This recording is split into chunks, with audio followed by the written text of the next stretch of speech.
They said the gate would remain sealed until the Messiah returns, but now something is stirring, not in the news, not in politics, but in the very heart of the city God chose for himself. I want to take you there, not as a tourist, not as a historian, but as someone watching for the signs. In Jerusalem, there is a gate that no man walks through, no vehicle passes under, and no wind can rattle, because it is sealed in stone. They call it the Golden Gate. It faces the Mount of Olives, and for over 480 years it has remained shut. But this is not just a gate, it is a witness, a silent witness to prophecy, to promises, to a return that shakes the very core of human history. Men have passed by it, armies have marched near it, but none have opened it. And yet, now we hear whispers that something on the inside is changing. A chamber once closed has become accessible quietly, unexpectedly. I do not come here today to tell you about architecture. I come to tell you that when God begins to move, he often moves in silence. In your life, you may feel that there are gates which have been shut for years, dreams buried, hopes locked away. But listen to me, just because something has been sealed does not mean it has been forgotten. The Golden Gate was not closed by time. It was sealed by fear, by strategy, by empires that wanted to stop what God said would come. They believed that if they blocked the path, they could prevent the king. But my friend, you cannot stop the King of Glory. You can brick the gate, you can guard the path, you can even place graves at the entrance, but when the Lord moves, no man can stand in his way. The Bible says, "Lift up your heads, O you gates, be lifted up, you ancient doors, that the King of Glory may come in." And I believe with all my heart that we are living in days when the ancient doors are beginning to stir. There is something happening in the Spirit that you cannot find on the front page of the newspaper. It is not loud, it is not political, but it is real. It is the gentle shifting of stone that has been still for centuries. I ask you today, what gates have been sealed in your life? What doors have you believed will never open again? The same God who writes prophecy in stone can write redemption into your story. If a gate can wake up after 480 years, then maybe your heart can too. If you feel something shifting inside as you hear this, it is not emotion, it is invitation. The King is coming, not just for Jerusalem, but for you.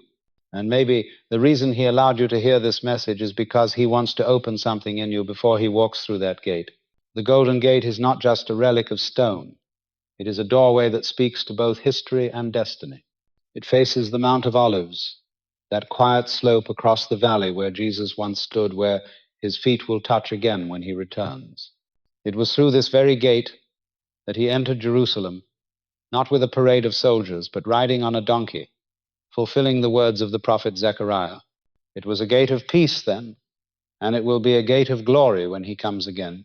For many in the Jewish tradition, this gate is where the Redeemer will enter to restore Israel. For Christians, it is the same gate, not for a first coming, but for a return. That kind of overlap, that shared expectation, is rare, and it tells us something. This gate matters. This alignment is not coincidence. It is preparation. Now, I want to ask you something simple but deeply personal. If the city of God was built with such precision to welcome his return, what about your life? Is there any part of you that is ready for that moment? Or are the gates of your heart still sealed by fear, disappointment, or pride? I believe God is not just preparing Jerusalem. I believe he is preparing people, and you are one of them. You are not listening by accident. You are being called into awareness, into readiness. So I ask you gently, are you ready to be awakened? If your answer is yes, would you let me know? Just type, "I am ready," or even a simple number 1 in the comments. Not for show, not for attention, but to mark this moment between you and God. It lets me know you are here. It lets me know I am not speaking alone. And more importantly, it declares that something is moving in you that is precious. And I thank you for it. Because when one person dares to say, "I am ready," it becomes an echo across the body of Christ. And sometimes all God needs to start a new work is one heart that is willing to open. Maybe that heart is yours. Maybe today is the day your gate begins to shift. In 1541, Suleiman, the ruler of the Ottoman Empire, commanded the Golden Gate to be sealed stone by stone. He was not motivated by beauty or architecture, but by something deeper, something darker. He had heard the prophecies, the whispers, that this gate would welcome the Messiah, and so he closed it, not with ceremony, but with fear. Not only that, he ordered a Muslim cemetery to be built in front of it, thinking no holy man would cross the dead. It was a calculated move to block hope, to shut down redemption. But I ask you, can a wall stop the will of God? Can fear erase what heaven has spoken? History says no. God's purposes are not interrupted by human plans. When men try to silence prophecy, they often fulfill it instead. What Suleiman tried to prevent may have become part of the very story he feared. And that is where we find ourselves today. Reports have surfaced that inside this sealed gate, something has shifted. The inner chambers, once hidden beneath stone and silence, have opened to worshippers. No headline announced it. No world leader authorized it. But it happened. And that matters.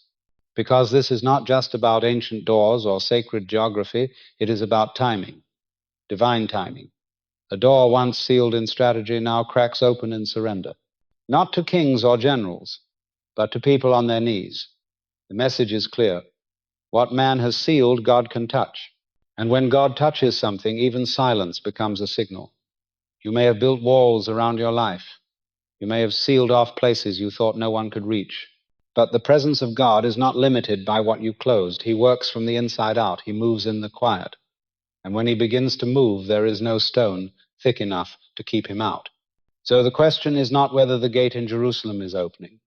The question is whether the gate within you is willing. Because when the inner chamber of your life opens, that is when heaven begins to whisper. Not to impress, not to overwhelm, but to prepare. The king is near, and he is not waiting for permission. He is waiting for surrender. The Bible does not stay silent about this gate. In Ezekiel 44, verse 2, it says that this gate is to remain shut because the Lord, the God of Israel, has entered through it. That one sentence changes everything. It takes the sealing of the gate from political strategy to divine decree. This was not just a wall built by men. It became a witness to the presence of God. If he entered through it once, then it must remain closed until he comes again. That is not opinion. That is prophecy. And yet, time after time, men have tried to interfere. In 1917, there was a plan to demolish the gate completely, but British forces overtook Jerusalem on the very day it was to happen, and the plan disappeared. In 1967, Israeli leaders considered reopening it, but a respected rabbi spoke one sentence that stopped them all. He said, "Only the Messiah may open that gate." These are not random events, these are interventions. Invisible hands holding what man tries to move. Why does that matter to you right now? Because maybe there are things in your life that look delayed but are actually being preserved. Maybe what you see as unanswered prayers are really untouched promises. Sometimes God does not move the way we expect because he is keeping something sacred. And perhaps the gate being sealed is not just about a city, but about you, about the places in your heart where God once walked and now waits to return. Have you ever felt like God was near once, but now it feels quiet? That is not the end. That is the pause before the return. So I ask you with sincerity, are you listening? Are you watching? Are you open to what this means for your life? If so, I invite you to let me know. Type Toy San Sang or simply one in the comments. Not because I need affirmation, but because it tells me you are leaning in, that you feel the same tremble in the spirit that I feel, that you are not numb, that you are alive to what God is stirring. It means more than you know. Because when even one person says, "I am listening," then I know this message is not in vain. I know I am not speaking alone. And that moment of agreement becomes a spark that may light the fire for everything God is preparing to do. There is something different about the Golden Gate. Jerusalem has many gates. Some were destroyed, others rebuilt, many renamed or forgotten. But this one does not behave like the rest. It has resisted change. It has withstood empires. It has become more than a structure. It is a line drawn across time that no man has crossed since the 16th century. Every attempt to interfere with it has failed or been halted, like unseen hands holding it in place. Even when treaties were signed and new roads carved nearby, this gate remained untouched. In 2019, something began to shift. The outer stones stayed sealed, but reports surfaced that the inner chamber was accessed quietly, without announcement. People prayed inside. Photos leaked. Some said renovations. Others called it a sign. Officials gave no explanation. But to those watching prophecy, silence is not the absence of movement. It is often the stage where God begins. The gate was not just closed for protection. It was sealed with intention. And when something sealed begins to open from within, it is not just architecture. It is alignment. The question now is not whether men have entered the chamber. The question is why. And what does it mean that the same gate, believed to receive the Messiah, is no longer untouched? Not from the outside, but from within.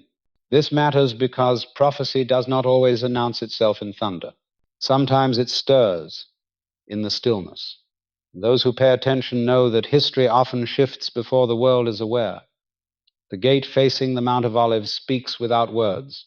Its stillness carries meaning. Its silence carries weight.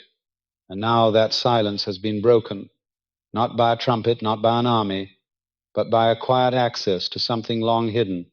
That is how God works, not in chaos, but in patterns, in timing, in symbols that only the spiritually awake can perceive. What seems small to the world may be sacred in heaven. What seems like nothing on the news may be everything in the spirit. And that is what makes this moment holy, not because a wall moved, but because something deeper did, because the gate that should not open may have started to breathe, and that breath may be the whisper before the King appears. The golden gate does not need to open to speak. Its silence says more than many voices.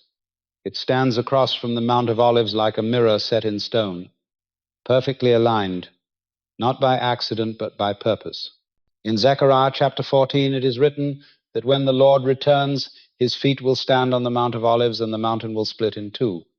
That is not poetic language. That is geographical precision. The gate faces the place of impact. It watches the very hill where history will shift.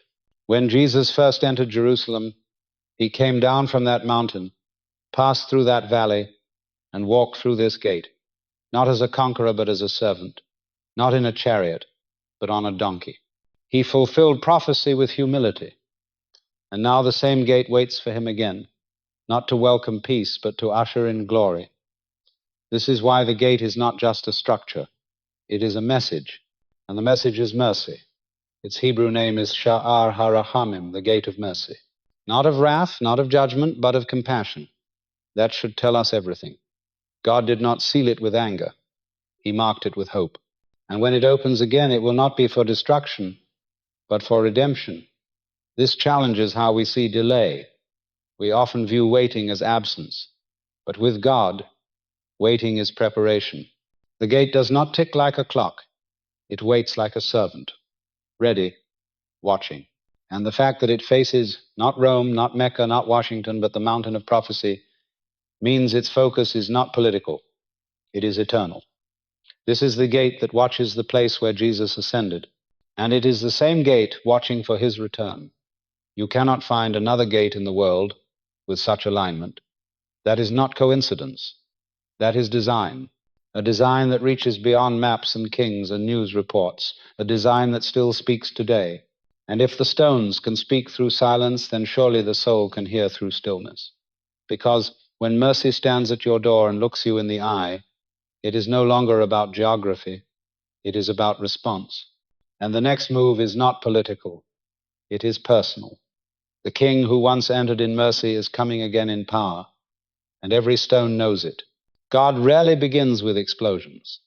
He begins with alignment, and sometimes the greatest signs are not found in fire or thunder, but in quiet places where only the watching heart will notice. The Golden Gate is stirring not with war drums or proclamations, but with a subtle movement from the inside.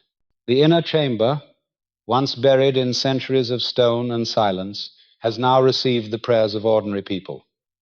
No royal decree, no military command, just worshippers stepping into a space that was sealed for nearly 500 years. And that, my friend, is not small. It is sacred. Because when a place this symbolic begins to awaken, heaven is saying something. It is not a coincidence that the same gate believed to welcome the Messiah is now whispering through movement, not shouting, whispering. And the question becomes this: do you hear it? Do you feel it? When something long closed begins to breathe, when the world looks away but your heart starts to stir, do you pay attention? Because that is how the Lord often speaks, quietly, personally, not to headlines but to hearts. And if he is speaking to yours now, would you respond? Not with loud words, just a simple yes. If something in this story has touched a part of you that feels forgotten or sealed off, and you want that part to awaken again, let it begin here. Let it begin now. Type Toy Sound Sang or simply one in the comments. Not to impress me, but to affirm your own hunger. To mark this moment in time when you stop scrolling, when you pause to say, God, I hear you. I am ready. I say this with a full heart. Your response matters. It tells me you are not just a viewer. You are a soul leaning forward. And I want to thank you, not as a preacher to a crowd, but as a person to another person. Because these stories are not shared for entertainment. They are a cry from eternity calling the willing. And when one person says, I am ready, heaven listens. And I believe something shifts in the spirit. I believe a gate within you begins to tremble. And the breath of God, the one that first opened your lungs to life, now breathes again into your purpose. The golden gate is not the only gate moving. The greater question is, are you? And if so, take a step, leave a sign, and know that you are not alone. You are part of something sacred, something unfolding, something eternal. You cannot shut what God has sealed, and you cannot stop what he has set in motion. The world has tried. Empires have drawn borders. Rulers have signed orders. Armies have stood ready. But every time they reached for the Golden Gate, something pushed back, something unseen. In the early 1900s, they planned to tear it down. On the very day it was to happen, the city fell into new hands and the demolition was silenced. In 1967, Israel had the chance to unseal it. They had the power, the tools, the moment, but they stopped. Not because of politics, because of reverence. A respected voice warned, only the Messiah may open this gate. So they stepped back. That is not weakness. That is wisdom. And even the cemetery built in front of it to block a holy man from entering will not stand when the King comes. No wall grave or strategy of man will ever hinder the footsteps of the Lord. The Bible says he will return like in the days of Noah, when people were eating, drinking, marrying, living as if nothing would ever change until the flood came. He said, be awake, not asleep. Watch, not wonder, because when he returns, it will not be with silence. It will be with clouds, with glory, with every eye seeing and every heart trembling. But before he appears, there are signs. And some signs do not roar. They whisper, like a sealed gate beginning to breathe, like a chamber hidden for centuries suddenly opening, like silence turning into prayer. These are not accidents, they are alignments. The Mount of Olives stands across, still watching. The Temple Mount remains a place of tension. Rumors of a third temple grow louder each year, and in the middle of it all, the Golden Gate is no longer asleep. For some, it is just a wall. For those who are awake, it is a countdown, a clock that does not tick with seconds, but with purpose. God rarely begins with noise, he begins with signs. And today the signs are multiplying. Earth groans with shaking. Nations crumble. Truth and deception blur. And at the center of it all is a city chosen by God. And inside that city, a gate. And in that gate, a message. He has entered once. He will enter again. Not in meekness, but in power. Not as a servant, but as a king. And when that moment comes, no gate will remain shut, no stone will resist, no force will delay. The king is coming. And the real question is not whether the gate will open. It is whether you will be ready when it does. So do not just scroll past this moment. Do not just feel the tremble and walk away. Stay with us. Because in the next message, we will go deeper into what the prophets saw and why this moment might be more urgent than the world understands. You are not watching coincidence. You are standing in prophecy. And what happens next could change everything.